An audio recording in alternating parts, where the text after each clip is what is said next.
ابن ابی نجیح نے بیان کیا، ان سے مجاہد نے، ان سے عبد الرحمن بن ابی لیلہ نے، اور ان سے علی رضی اللہ تعالی عنہ نے بیان کیا کہ نبی کریم صلی اللہ علیہ وآلہ وسلم نے مجھے حکم دیا تھا کہ ان قربانی کے جانوروں کی جھول اور ان کو چمڑے کو میں خیرات کر دوں جنہیں قربان کیا گیا تھا۔ صحیح بخاری حدیث نمبر 2299۔ لیث نے بیان کیا، ان سے یزید نے، ان سے ابو الخیر نے، اور ان سے عقبہ بن عامر رضی اللہ تعالی عنہ نے کہ نبی کریم صلی اللہ علیہ وآلہ وسلم نے کچھ بکریاں ان کے حوالہ کی تھیں تاکہ صحابہ رضی اللہ تعالی عنہ میں ان کو تقسیم کر دیں۔ ایک بکری کا بچہ باقی رہ گیا، جب اس کا ذکر انہوں نے حضرت صلی اللہ علیہ وآلہ وسلم سے کیا تو آپ نے فرمایا کہ اس کی تو قربانی کر لے۔ صحیح بخاری حدیث نمبر 2300۔ یوسف بن ماجشون نے بیان کیا، ان سے صالح بن ابراہیم بن عبد الرحمن بن عوف نے، ان سے ان کے باپ نے، اور ان سے صالح کے دادا عبد الرحمن بن عوف رضی اللہ تعالی عنہ نے بیان کیا کہ میں نے امیہ بن خلف سے یہ معاہدہ اپنے اور اس کے درمیان لکھوایا کہ وہ میرے بال بچوں یا میری جائیداد کی جو مکہ میں ہے حفاظت کرے، اور میں اس کی جائیداد جو کہ مدینہ میں ہے حفاظت کروں۔ جب میں نے اپنا نام لکھتے وقت رحمان کا ذکر کیا تو اس نے کہا کہ میں رحمان کو کیا جانوں، تم اپنا وہی نام لکھواؤ جو زمانہ جہلیت میں تھا۔ چنانچہ میں نے عبد عمرو لکھوایا۔ بدر کی لڑائی کے موقع پر میں ایک پہاڑ کی طرف گیا تاکہ لوگوں سے آنکھ بچا کر اس کی حفاظت کر سکوں، لیکن بلال رضی اللہ تعالی عنہ نے دیکھ لیا اور فوراً ہی انصار کی ایک مجلس میں آئے۔ انہوں نے مجلس والوں سے کہا کہ یہ دیکھو، امیہ بن خلف کافر دشمن اسلام ادھر موجود ہے، اگر امیہ کافر بچ نکلا تو میری ناکامی ہوگی۔ چنانچہ ان کے ساتھ انصار کی ایک جماعت ہمارے پیچھے ہو لی۔ جب مجھے خوف ہوا کہ اب یہ لوگ ہمیں آ لیں گے تو میں نے اس کے ایک لڑکے کو آگے کر دیا تاکہ اس کے ساتھ آنے والی جماعت مشغول رہے، لیکن لوگوں نے اسے قتل کر دیا اور پھر بھی وہ ہماری ہی طرف بڑھنے لگے۔ امیہ بہت بھاری جسم کا تھا۔ آخر جب جماعت انصار نے ہمیں آ لیا تو میں نے اس سے کہا کہ زمین پر لیٹ جا۔ جب وہ زمین پر لیٹ گیا تو میں نے اپنا جسم اس کے اوپر ڈال دیا تاکہ لوگوں کو روک سکوں، لیکن لوگوں نے میرے جسم کے نیچے سے اس کے جسم پر تلوار کی ضربات لگائیں اور اسے قتل کر کے ہی چھوڑا۔ ایک صحابی نے اپنی تلوار سے میرے پاؤں کو بھی زخمی کر دیا تھا۔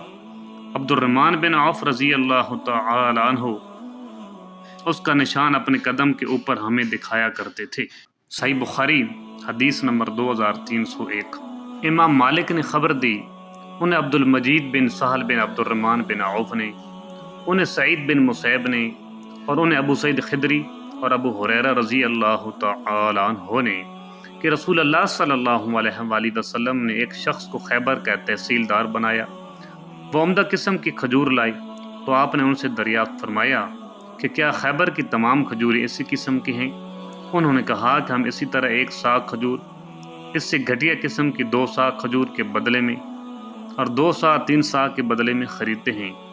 آپ نے انہیں ہدایت فرمائی کہ ایسا نہ کر، البتہ گھٹیا کھجوروں کو پیسوں کے بدلے بیچ کر ان سے اچھی قسم کی کھجور خرید سکتے ہو۔ تو تولے جانے کی چیزوں میں بھی آپ نے یہی حکم فرمایا۔ صحیح بخاری حدیث نمبر 2302۔ صحیح بخاری حدیث نمبر 2303۔ عبید اللہ نے خبر دی، انہیں نافع نے، انہوں نے ابن کعب بن ابی مالک رضی اللہ تعالی عنہ سے سنا۔ وہ اپنے والد سے بیان کرتے تھے کہ ان کے پاس بکریوں کا ایک ریوڑ تھا جو صلا پہاڑی پر چرنے جاتا تھا۔ انہوں نے بیان کیا کہ ہماری ایک باندی نے ہمارے ہی ریوڑ کی ایک بکری کو جب کہ وہ چر رہی تھی دیکھا کہ مرنے کے قریب ہے تو اس نے ایک پتھر توڑ کر اس سے اس بکری کو ذبح کر دیا۔ انہوں نے اپنے گھر والوں سے کہا کہ جب تک میں نبی کریم صلی اللہ علیہ وآلہ وسلم سے اس کے بارے میں پوچھ نہ لوں اس کا گوشت نہ کھانا، یا یوں کہا کہ جب تک میں کسی کو نبی کریم صلی اللہ علیہ وآلہ وسلم کی خدمت میں اس کے بارے میں پوچھنے کے لیے نہ بھیجوں۔ چنانچہ انہوں نے نبی کریم صلی اللہ علیہ وآلہ وسلم سے اس کے بارے میں پوچھا یا کسی کو پوچھنے کے لیے بھیجا تو نبی کریم صلی اللہ علیہ وآلہ وسلم نے اس کا گوشت کھانے کے لیے حکم فرمایا۔ عبیداللہ نے کہا کہ مجھے یہ بات عجیب معلوم ہوئی کہ باندھی عورت ہونے کے باوجود اس نے ذبح کر دیا۔ اس روایت کے مطابق عبدہ نے عبیداللہ کے واسطہ سے کی ہے۔ صحیح بخاری حدیث نمبر 2304۔ سفیان ثوری نے بیان کیا، ان سے سلمہ بن کہیل نے بیان کیا، ان سے ابو سلمہ نے اور ان سے ابو ہریرہ رضی اللہ تعالی عنہ نے کہ نبی کریم صلی اللہ علیہ وآلہ وسلم پر ایک شخص کا ایک خاص عمر کا اونٹ قرض تھا۔ وہ شخص تقاضا کرنے آیا تو آپ نے اپنے صحابہ رضی اللہ تعالی عنہ سے فرمایا کہ ادا کر دو۔ صحابہ رضی اللہ تعالی عنہ نے اس عمر کا اونٹ تلاش کیا لیکن نہیں ملا، البتہ اس سے زیادہ عمر کا مل سکا۔ آپ نے فرمایا کہ یہی انہیں دے دو۔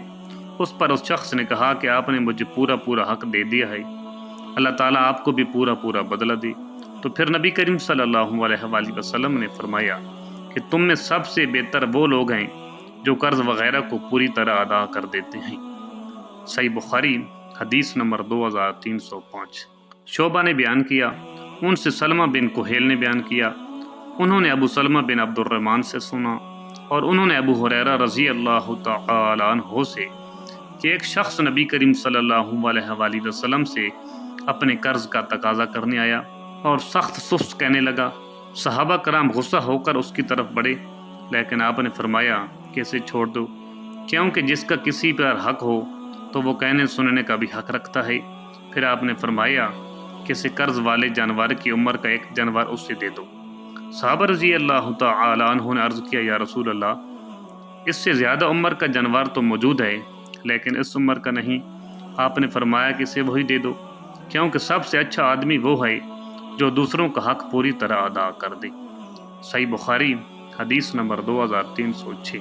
ابن شہاب نے بیان کیا کہ عروہ یقین کے ساتھ بیان کرتے تھے اور انہیں مروان بن حکم اور مصور بن مخرمہ رضی اللہ تعالی عنہ نے خبر دی کہ نبی کریم صلی اللہ علیہ وآلہ وسلم کی خدمت میں غزوہ حنین کے بعد جب قبیلہ حوازن کا وفد مسلمان ہو کر حاضر ہوا تو انہوں نے درخواست کی کہ ان کے مال و دولت اور ان کے قیدی انہیں واپس کر دیے جائیں۔ اس پر نبی کریم صلی اللہ علیہ وآلہ وسلم نے فرمایا کہ سب سے زیادہ سچی بات مجھے سب سے زیادہ پیاری ہے، تمہیں اپنے دو مطالبوں میں سے صرف ایک کو اختیار کرنا ہوگا، یا قیدی واپس لے لو یا مال لے لو۔ میں اس پر غور کرنے کی وفد کو مہلت بھی دیتا ہوں۔ چنانچہ رسول کریم صلی اللہ علیہ وآلہ وسلم نے طائف سے واپسی کے بعد ان کا جورانہ تقریباً 10 رات تک انتظار کیا۔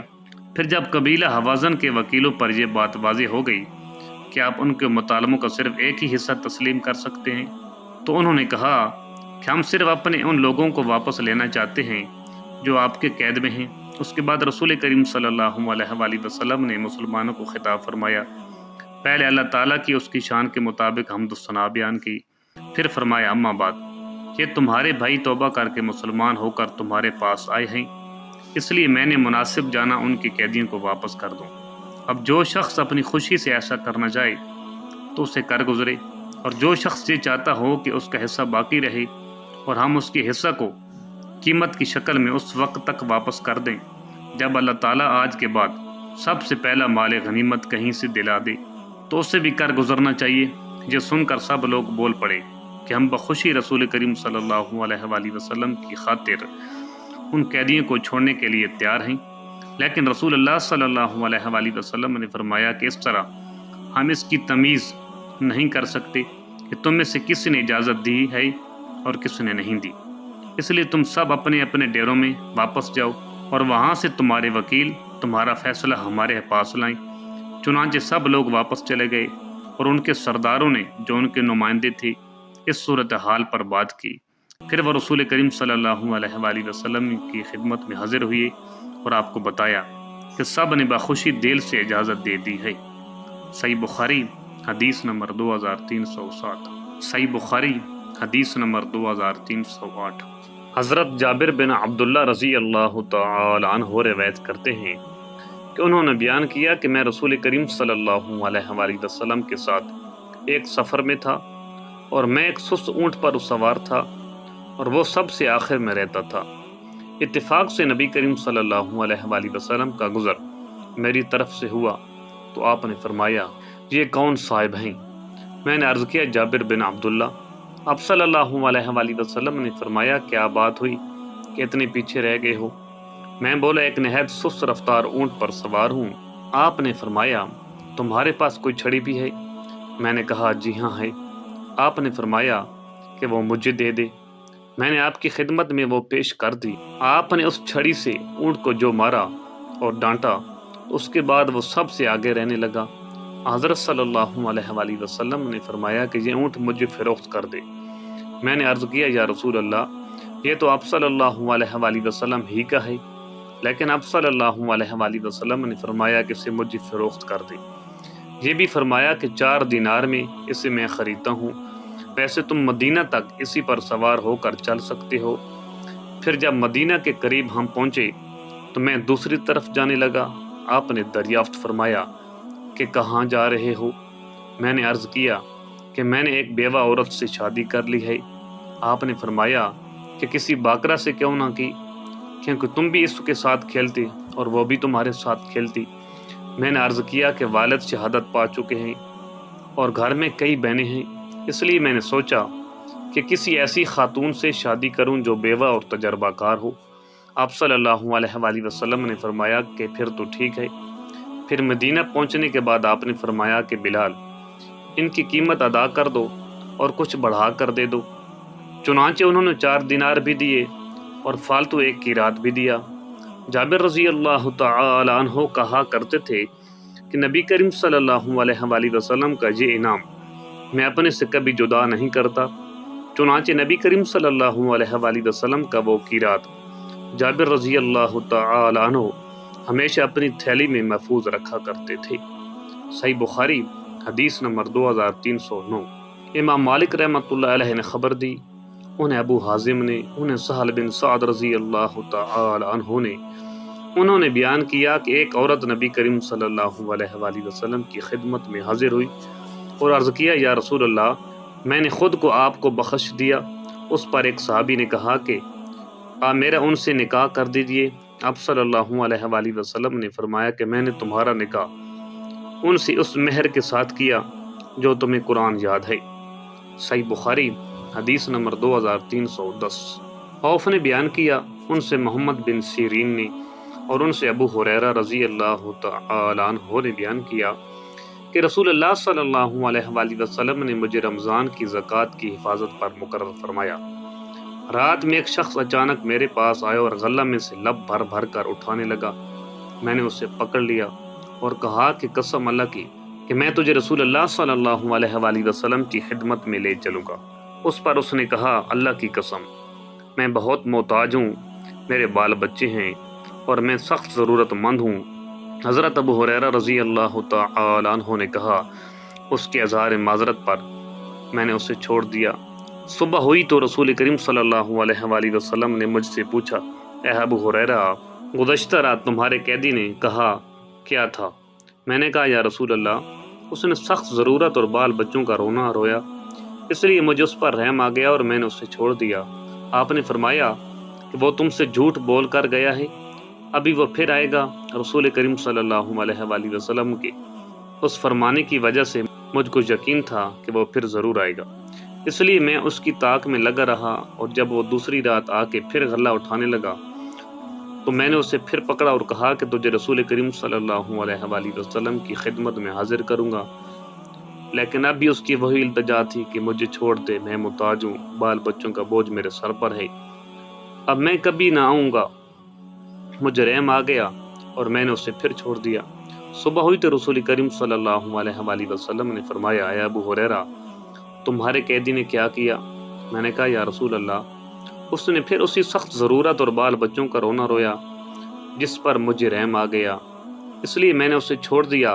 آپ صلی اللہ علیہ وآلہ وسلم نے اس مرتبہ بھی یہی فرمایا کہ وہ تم سے جھوٹ بول کر گیا ہے اور وہ پھر آئے گا۔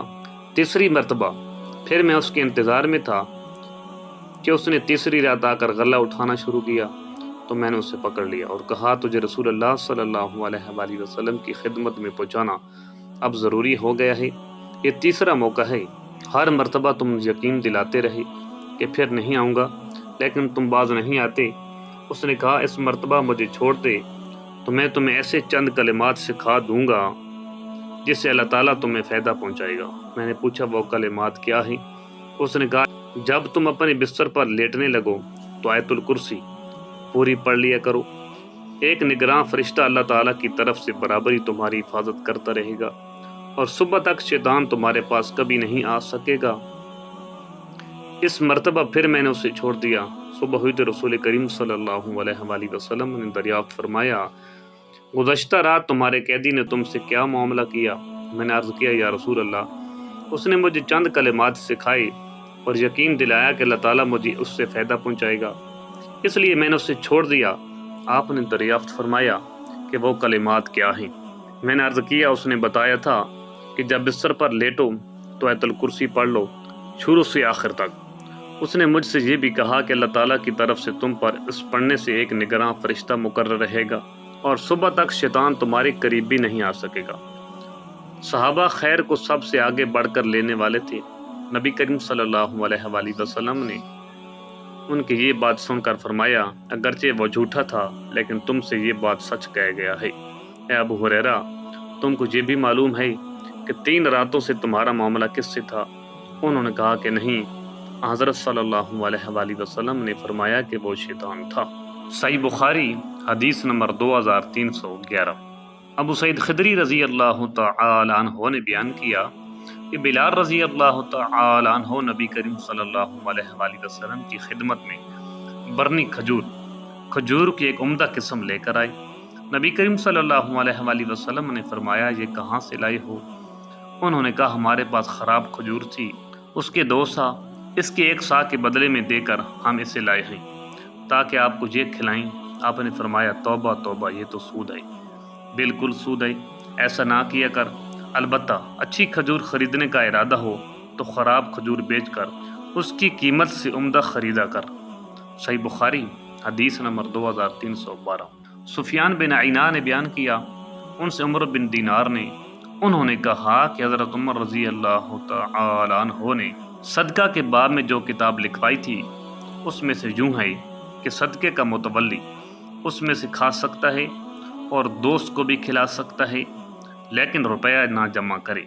اور عبداللہ بن عمر رضی اللہ تعالی عنہ حضرت عمر رضی اللہ تعالی عنہ کے صدقے کے متولی تھے۔ وہ مکہ والوں کو اس میں سے تحفہ بھیجتے تھے جہاں آپ قیام فرمایا کرتے تھے۔ صحیح بخاری حدیث نمبر 2313۔ لیث بن سعد نے خبر دی، انہیں ابن شہاب نے، انہیں عبداللہ نے، انہیں زید بن خالد اور ابو ہریرہ رضی اللہ تعالی عنہ نے کہ نبی کریم صلی اللہ علیہ وآلہ وسلم نے ابن زحاق اسلمی رضی اللہ تعالی عنہ سے فرمایا اے انیس اس خاتون کے یہاں جا، اگر وہ زنا کا اقرار کر لے تو اسے سنگسار کر دے۔ صحیح بخاری حدیث نمبر 2314۔ صحیح بخاری حدیث نمبر 2315۔ عبد الوہاب ثقفی نے خبر دی، انہیں ایوب نے، انہیں ابن ابی ملیکہ نے اور ان سے عقبہ بن حارث رضی اللہ تعالی عنہ نے بیان کیا کہ نعیمان یا ابن نعیمان کو حضرت صلی اللہ علیہ وآلہ وسلم کی خدمت میں حاضر کیا گیا۔ انہوں نے شراب پی لی تھی۔ جو لوگ اس وقت گھر میں موجود تھے رسول اللہ صلی اللہ علیہ وآلہ وسلم نے انہی سے اسے مارنے کے لیے حکم فرمایا۔ انہوں نے بیان کیا میں بھی مارنے والوں میں تھا، ہم نے جوتوں اور چھڑیوں سے انہیں مارا تھا۔ صحیح بخاری حدیث نمبر 2316۔ امام مالک نے بیان کیا ان سے عبداللہ بن ابی بکر بن حزم نے، انہیں عمرہ بنت عبد الرحمن نے خبر دی کہ عائشہ رضی اللہ تعالی عنہا نے بیان کیا کہ میں نے اپنے ہاتھوں سے نبی کریم صلی اللہ علیہ وآلہ وسلم کے قربانی کے جانوروں کے قلادے بٹے تھے۔ پھر نبی کریم صلی اللہ علیہ وآلہ وسلم نے ان جانوروں کو یہ قلادے اپنے ہاتھ سے پہنائے۔ آپ صلی اللہ علیہ وآلہ وسلم نے وہ جانور میرے والد کے ساتھ مکہ میں قربانی کے لیے بھیجے، ان کی قربانی کی گئی، لیکن اس بھیجنے کی وجہ سے آپ صلی اللہ علیہ وآلہ وسلم پر کوئی ایسی چیز حرام نہیں ہوئی جسے اللہ تعالیٰ نے آپ صلی اللہ علیہ وآلہ وسلم کے لیے حلال کیا تھا۔ صحیح بخاری حدیث نمبر 2317۔ یحییٰ بن یحییٰ نے بیان کیا، کہا کہ میں نے امام مالک کے سامنے قرأت کی بواسطہ اسحاق بن عبداللہ کے، انہوں نے انس بن مالک رضی اللہ تعالی عنہ سے سنا وہ بیان کرتے تھے کہ ابو طلحہ رضی اللہ تعالی عنہ مدینہ میں انصار کے سب سے مالدار لوگوں میں سے تھے۔ بیرہا ایک باغ ان کا سب سے زیادہ محبوب مال تھا جو مسجد نبوی کے بالکل سامنے تھا۔ رسول کریم صلی اللہ علیہ وآلہ وسلم بھی وہاں تشریف لے جاتے اور اس کا نہایت میٹھا عمدہ پانی پیتے تھے۔ پھر جب قرآن کی آیت لن تنالوا البر حتی تنفقوا مما تحبون اتری، تم نیکی ہرگز نہیں حاصل کر سکتے جب تک نہ خرچ کرو اللہ کی راہ میں وہ چیز جو تمہیں زیادہ پسند ہو، تو ابو طلحہ رضی اللہ تعالی عنہ نے رسول اللہ صلی اللہ علیہ وآلہ وسلم کی خدمت میں آئے اور عرض کیا، یا رسول اللہ تعالیٰ نے اپنی کتاب میں فرمایا لن تنالوا البر حتی تنفقوا مما تحبون، اور مجھے اپنے مال میں سب سے زیادہ میں رجائی باغ پہ رہا ہے کہ اللہ کی راہ میں صدقہ ہے، اس نیکی اور ذخیرہ ثواب کی امید میں صرف اللہ تعالیٰ سے رکھتا ہوں، بس آپ جہاں مناسب سمجھیں اسے خرچ فرما دیں۔ آپ نے فرمایا، واہ واہ، یہ بڑا ہی نفع والا مال ہے، بہت ہی مفید ہے، اس کے بارے میں تم نے جو کچھ کہا وہ میں نے سن لیا، اب میں تو یہی مناسب سمجھتا ہوں کہ اسے تو اپنے رشتہ داروں ہی میں تقسیم کر دے۔ ابو طلحہ رضی اللہ تعالی عنہ نے کہا، یا رسول اللہ میں ایسا ہی کروں گا۔ چنانچہ یہ کنواں انہوں نے اپنے رشتہ داروں اور چچا کی اولاد میں تقسیم کر دیا۔ اس روایت کی مطابق اسماعیل نے مالک سے کی اور روح نے مالک سے لفظ رہے کی بجائے ربح نقل کیا ہے۔ صحیح بخاری حدیث نمبر 2318۔ ابو موسیٰ اشعری رضی اللہ تعالی عنہ نے بیان کیا کہ نبی کریم صلی اللہ علیہ وآلہ وسلم نے فرمایا، امانت دار خزانچی جو خرچ کرتا ہے، بعض دفعہ یہ فرمایا کہ جو دیتا ہے حکم کے مطابق کامل اور پوری طرح جس چیز کے دینے کا اسے حکم ہو اور وہ اسے دیتے وقت اس کا دل بھی خوش ہو، تو وہ بھی صدقہ کرنے والوں میں سے ایک ہے۔ صحیح بخاری حدیث نمبر 2319۔